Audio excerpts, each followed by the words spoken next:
Guys, look at my blush today. Bago na naman to, tinatry ko. Ganda niya, tapos long lasting siya. Zumba proof. So this is from Pink Blush and look at that, it's so small. Sobrang cutie, perfect for traveling. Lalagyan nyo lang sa makeup bag nyo, 'di ba? Super liit. This is the Petal Blush Pot.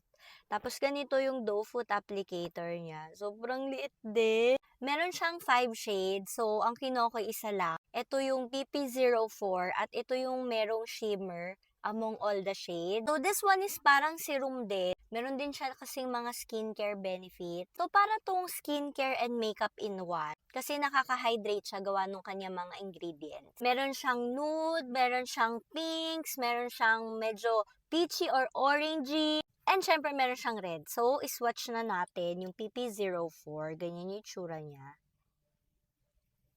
'Di ba? Parang super pink niya. Pero grabe, kapag nilagay nyo siya sa face nyo, sobrang nakaka-fresh. Kapag hindi siya blended, hindi nyo mapapansin yung kanyang shimmer or yung glitter. Pero super fine lang naman niya. So, this one is like blush and highlighter in one na din. So, ganito siya kapag binlend natin. Yan.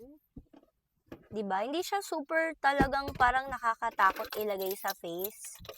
Yan. Super bilis lang niyang i-blend. Lightweight, hindi siya malagkit. And then, kapag nag-set siya, para siyang matte na glowy, ganun. Ito siya guys, so nakikita ba yung mga glitters or shimmers? So, imagine ninyo, nilagay yan sa face nyo. So, pag natapatan kayo ng liwanag o araw, di ba? Ang ganda. Mura lang siya, naka 139 siya ngayon. So, bilhin nyo na. You will be getting 2.3 grams for 139 pesos. So guys, para mas ma-appreciate nyo yung itsura.